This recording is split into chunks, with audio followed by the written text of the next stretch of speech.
Friends எல்லாருக்கும் வணக்கம். TNPSC group 2க்காக ப்ரிப்பேர் பண்ணிகிட்ருப்பீங்க. ஸோ இப்போ என்ன பார்க்க போகிறோம் அப்படின்னா ஏலாதி பார்க்க போகிறோம். இதுக்கு முன்னாடி நம்ம என்ன பார்த்தோம்? இன்னா நாற்பது, அதுக்கப்புறம் சிறுபஞ்ச மூலம் பார்த்தாச்சு. அதுக்கு முன்னாடி நாலடியாக நான்மணிக்கடிகை, பழமொழி 400, அதுக்கப்புறம் திரிகடகம் பார்த்தாச்சு. ஓகேங்களா? இப்போ நம்ம பார்க்க போகிறது என்னது அப்படின்னா ஏலாதி. ஓகேங்களா? ஸோ இது எப்படி ஞாபகம் வச்சுக்கலாம் அப்படின்னா, ஏழுங்கிறது என்னது? கணித சம்மந்தப்பட்டது தானே. ஸோ அப்போ ஏலாதி அப்படிங்கிறது என்னது? கணித மேதாவியார் அப்படின்னு ஞாபகம் வச்சுக்கோங்க. ஓகே. ஸோ நெக்ஸ்ட் இந்த பாடல் பார்க்கலாம். வணங்கி வழியொழுகி மாண்டார் சொல் கொண்டு நுணங்கினூல் நோக்கி முளையா இணங்கிய பால் நோக்கி வாழ்வான் பழியில்லா மன்னனாய் நூல் நோக்கி வாழ்வான் நுனித்து அப்படின்னு சொல்லியிருக்காங்க. ஓகேங்களா? இது 59வது பாடலாக கொடுக்கப்பட்டிருக்குதான். ஓகேங்களா? இது எப்படி இதுக்கும் அதுக்கும் மேட்ச் பண்ணலாம் அப்படின்னு பார்க்கலாமா? ஃபஸ்ட்டு இந்த தமிழ் இதை பொருளை பார்த்தலாம். வணங்கி அப்படின்னா என்னது? பணிந்து. வழி ஒழுகி அப்படின்னா என்னதுன்னா நல்வழியில். நெக்ஸ்ட்டு வழின்னு என்னது? நல்வழி. ஓகேங்களா? மாண்டார் அப்படின்னா என்னது? மாண்புடைய சான்றோர் சொல். ஓகேங்களா? மாண்டார் சொல்னால் என்னது? மாண்புடைய சான்றோருடைய சொல். நோக்கி அப்படின்னா என்னது? ஆராய்ந்து. நோக்கி அப்படின்னா என்னது? ஆராய்ந்து. பழியில்லா மன்னனாய் அப்படின்னா என்னென்னா ஈறுகட்ட எதிர்மறை பெயரச்சம். பழியில்லா, ஸோ ஈறுகட்டு போயிருக்கா, ஸோ அதனால். நெக்ஸ்ட் நூல் நோக்கி இரண்டாம் வேற்றுமை தொகை.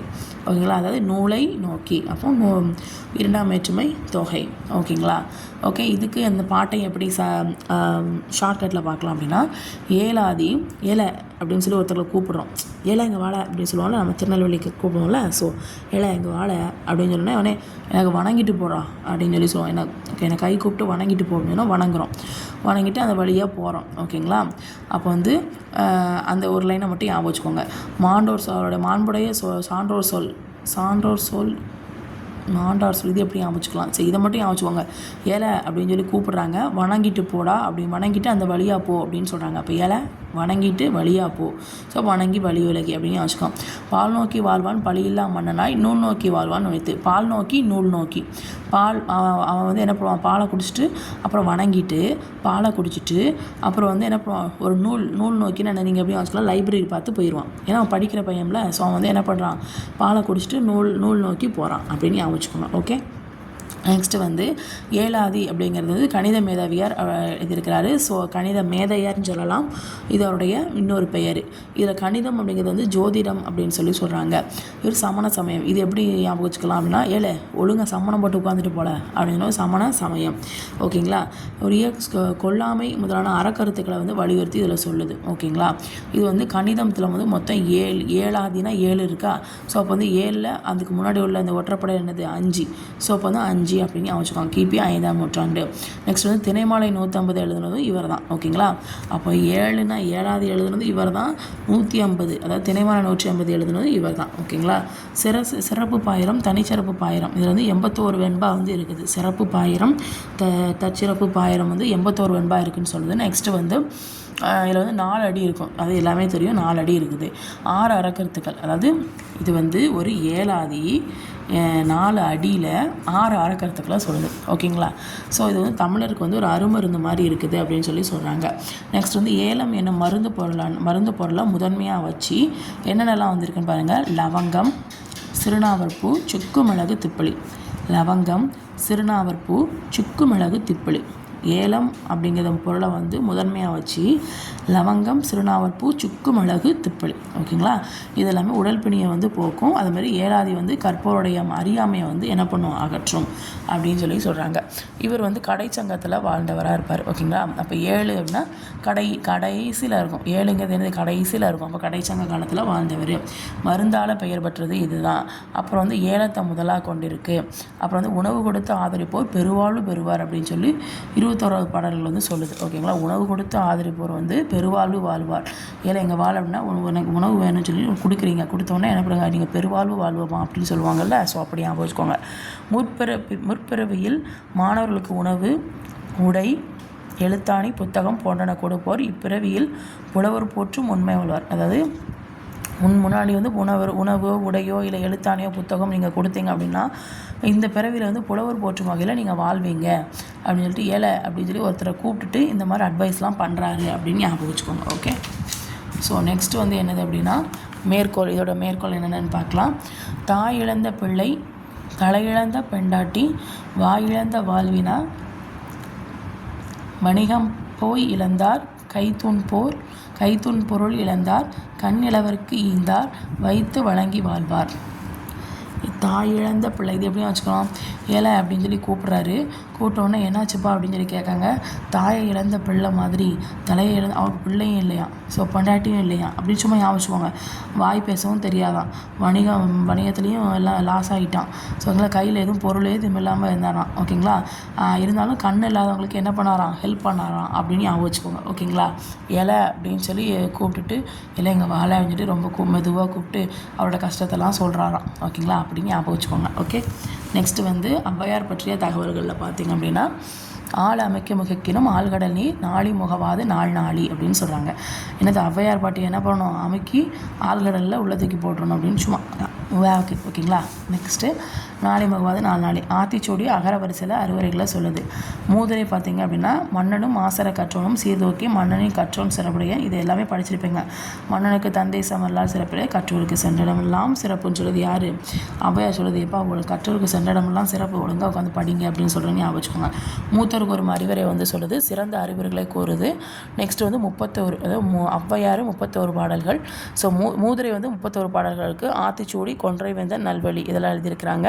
உக்கமது கைவீடேல், அதை சொல்கிறோம்ல, ஆத்திச்சூடி ஔவையார் அறம் செய்ய விரும்பு, ஸோ அதெல்லாம் ஔவையார். அதுக்கப்புறம் கற்றது என்னது, கைமண் அளவு, கல்லாதது உங்களுக்கு உலகளவு. அப்புறம் வந்து உற்ற களமடைந்தே ஓதுகிறாள், மெத்த வெறும்பந்தயம் கூற வேண்டாம், புலவீர் எறும்பு தன் கையால் என்சான் அப்படின்னு சொல்லியிருக்காங்க. இதில் வந்து கைமண் அளவுனா என்னது, ஒரு சான் எனவும் பொருள் கொள்வர் அப்படின்னு சொல்கிறாங்க. மெத்தனா மிகுதியாக, இங்கே பந்தயம்னா போட்டி, மடந்தை அப்படின்னா கலைமகளே. ஓகேங்களா. ஓகே. இது வந்து ஔவையார் வந்து எழுதியிருப்பாங்க. அதாவது ஔவையார் படி சொல்கிறாங்க. ஒன்று என்ன சொல்கிறாங்க, நீ வந்து கற்றோருக்கு சென்றிடமெல்லாம் சிறப்பு, அதனால் கல்வி கற்கு அப்படின்னு சொல்கிறாங்க.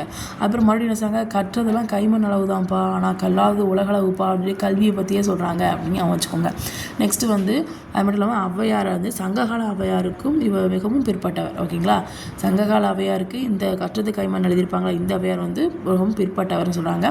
இவர் வந்து இவர் காலத்தில். நெக்ஸ்ட் வந்து அதாவது யார் காலத்தில் இந்த ஔவையார் வந்து யார் காலத்துலனா, கம்பர், ஒட்டக்கூத்தர், புகழந்தி புலவர்லாம் இருக்காங்களா, அந்த காலத்தில் சேர்ந்தவங்க இந்த ஔவையார். இளமையில் கல் அப்படின்னு சொன்னது யார் அப்படின்னா ஔவையார். சனி நீராடு அப்படின்னு சொன்னது யாருன்னா ஔவையோட வாக்கு. ஓகேங்களா. அதாவது 40 வருஷத்துக்கு முன்னாடி என்ன சொல்லியிருக்காங்கன்னா, நல்லெண்ணெய் தேய்ச்சி குளிக்கணும் அப்படின்னு சொல்லுவாங்க. அதான் சனி நீராடாம். நெக்ஸ்ட் வந்து சிறியிலை நெல்லித்தீங்கனி, அந்த நெல்லித்தீங்கனியை கொடுத்துருப்பாங்களே, ஸோ அப்போ நெல்லித்தீங்கனி வந்தாலும் நீங்கள் கண்டுபிடிச்சிருவீங்க. இதுவே பழியிழந்து மாலை சூடி கண் திற நோட்கள் திருத்தி, அந்த அதிகமான அந்த வாலில் வந்து சொல்லியிருப்பார்ல, நீ வந்து நல்லா புத்தம் புதுசாக நல்லா மயில் பிள்ளைலாம் சூடி சந்தன போட்டுலாம் வச்சுருக்க, ஆனால் அவனோட இதில் ஃபுல்லாக ரத்தமும் துருப்பிடிச்சு போய் இருக்குன்னு சொல்லுவாங்களே, ஸோ அந்த பாடலில் சேர்ந்தது. இயல்வது கரவேல் ஈவது விளைக்க உடையது விளம்பேல் ஊக்கமது கையுடல், அது அந்த பாடல் தெரியும், ஆத்திச்சூடி. நெக்ஸ்ட் வந்து எத்திசை செல்லினும் அத்திசை சேரோ, எந்த பக்கம் போகணுமோ அந்த பக்கம் போங்கப்பா அப்படின்னு பாட்டி சொல்லுதாங்க. வாயிலோயே வள்ளியோர் செவி முதல் வயங்கு மொழி வித்தித்தாம் உள்ளியது முடிக்கும் உரனுடைய உள்ளத்து வரிசைக்கு உருந்தும். இது ரொம்ப பெருசாக இருக்குது. வாயிலோயே இதை மட்டும் யோசிச்சுக்கோங்க. வாயிலோயே வள்ளியோர் செவி முதல். ஓகேங்களா. அறிவும் புகழும் உடையோர் வருந்தலை உலகமும் அன்றே, அதனால் அறிவும் புகழும் உடையோர். இது எப்படி வச்சுக்கலாம் அப்படின்னா, ஔவையார் வந்து அறிவோடையும் புகழோடையும் இருந்தாங்க. ஓகேங்களா. ஔவையார் வந்து எப்படி இருந்தாங்க, அறிவோடும் புகழோடும் இருந்தாங்க அப்படின்னு வச்சுக்கோங்க. ஜஸ்ட்டு மேற்கோளில் ஃபஸ்ட் லைன் மட்டும். ஓகேங்களா. அதுக்கப்புறம் அதிகமாக நெடுமான் அஞ்சி பரிசு தராமல் காலம் நீடித்த போது ஔவையார் பாடிய பாடல் பகுதி இது அப்படின்னு சொல்லி இதுக்கு முன்னாடி உள்ளது நினைக்கிறேன். அறம் புறப்பாட்டு எனவும் அழைக்கப்படுகிறது. அறம்னா புறப்பாட்டு, தமிழரின் போர் வீரம் நாகரிகம் பண்பாடு அப்புறம் நெறி வாழ்க்கை அதுக்கப்புறம் முதலியவற்றை விளக்கமாக எடுத்துரைக்கிறது. இந்த பாட்டு வந்து அப்படி சொல்லுதான். ஓகேங்களா. அதாவது வந்து அதியமான் நெடுமான் அஞ்சி அதுக்கப்புறம் பரிசில் தராமல் காலம் நீடித்த போது இந்த பாடல் வந்து பாடியிருப்பாங்களாம் ஔவையார். ஓகேங்களா. ஸோ அதியமானுக்கு வந்து தூது விட்டுருப்பாங்கல்ல, ஸோ அவங்களுடைய அவைக்கள போரில் போய் அந்த போர் இதில் போய் சொல்லுவாங்கல்ல, அவன் இப்படி அவன் வந்து அவனுடைய வாள் இதெல்லாமே ரத்த கடை பிரிஞ்சு துருப்பிடிச்சு போயிருக்கு, ஆனால் உன்னோடது நல்லா புதுசாக இருக்குது அப்படின்னு சொல்லுவாங்களா, தூது அனுப்புவாங்க. ஸோ நெக்ஸ்ட் வந்து அரசவை புலவராக இருந்திருப்பாங்க. நெக்ஸ்ட் வந்து அகநானூற்றில் 400 நெக்ஸ்ட்டு வந்து குறுந்தொகையில் 15, நற்றிணையில் 7, புறநானூற்றில் 33, 59 பாடல்கள் வந்து பெற்றிருக்கு அப்படின்னு சொல்கிறோம்.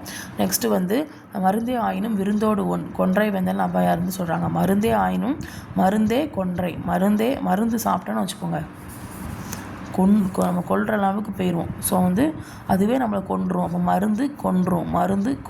மருந்துனா கொன்றும் யாருன்னா ஔவையாரை. வரகரிசி சோறும் வழுதுணங்காய் வாட்டும் அந்த ஔவையார் சாப்பிடுவாங்களாம் அப்படின்னு ஞாபகம் வச்சுக்கோங்க. சாதி இரண்டொழிய வேறில்லை என்றே தமிழ் மகள் அப்படிங்கிறது வந்து ஔவையாரை வந்து சொல்லியிருக்கோம். நீதி நின்று ஆனால் எழுதுனது வந்து மகாகவி பாரதியார். ஏன்னா ஜாதின்னு வந்துருச்சு. ஜாதினா யார்? மகாகவி பாரதியார்.